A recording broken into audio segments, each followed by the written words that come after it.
नमस्कार शेतकरी बंधू, मी Pandurang Sarvodaya green farming YouTube चॅनलमध्ये आपले स्वागत करतो। शेतकरी बंधूंनो, सध्या खरीप हंगामाची लगबग मोठ्या प्रमाणावर सुरू आहे आणि या खरीप हंगामाची लगबग सुरू असताना आपण छोटीशी चूक करत आहोत। आपण आपल्या शेताची धुरे, आपल्या शेतामध्ये असणारा काडी कचरा, गवत, बांधावर असणारी झाडे झुडपे जाळून नष्ट करत आहोत। त्यामुळे आपल्या शेतामध्ये असणारी जैवविविधता, जैविक साखळी हे जी कधीही न भरून निघणारी आपण एक त्या ठिकाणी हानी करत आहोत। आणि आपल्या शेतावर आज जर आपण पाहिले तर निंब, कडुनिंब किंवा बाभळ या झाडाव्यतिरिक्त आपल्याला शक्यतो झाडं दिसत नाहीत आणि या झाडांवर आज आपल्या शेतामध्ये पशुपक्ष्यांची घरटी, पिल्ले, अंडी, त्याबरोबरच मधमाशांचे मोहोळ हे मोठ्या प्रमाणावर आहे। आणि हे जर आपण आपल्या शेताचे धुरे किंवा आपल्या शेतामधील काडी कचरा जाळून जर नष्ट केला तर त्यासोबत पशुपक्ष्यांची हानी होईल, मधमाशीची हानी होईल आणि भविष्यामध्ये एक अन्नसाखळी नष्ट होऊन आपल्याला मोठ्या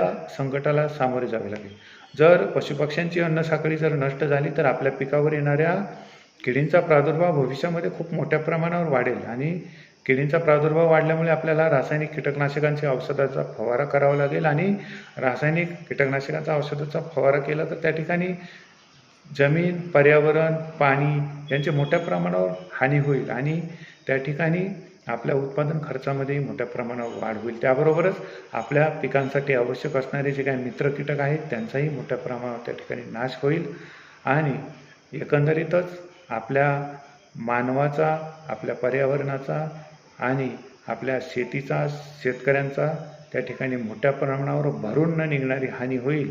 म्हणून सर्व शेतकरी बांधवांना माझी विनंती आहे की आपल्या शेतामधील काडी कचरा गोळा करून आपण एका ठिकाणी जर ढीग लावला किंवा एखाद्या गड्ड्यामध्ये ठेवला तर त्या ठिकाणी आपण चांगल्या पद्धतीचे कंपोस्ट खत तयार करू शकतो आणि त्याच्यापासून तयार झालेल्या खताचा आपल्या शेतजमिनीसाठी वापर करू शकतो। त्याबरोबरच शेताचे धुरे न जळता तर त्या ठिकाणी आपण झाडं झुडपं वाढवून दिली तर त्या ठिकाणी एक नवीन जीवसृष्टी तयार होईल आणि आपल्याला त्या जीवसृष्टीमुळे भविष्यामध्ये फायदा होईल। आणि या सर्व गोष्टी केल्यामुळे 4-5 वर्षाने आपण जर पाहिलं तर आपली धरणीबाई आपल्याला भरपूर धनधान्य देईल, धनसंपदा देईल। म्हणून सर्व शेतकरी बांधवांना विनंती आहे, जमीन जाळू नका, सेंद्रिय पदार्थ जाळू नका आणि आपल्या शेताचे धुरे जाळू नका।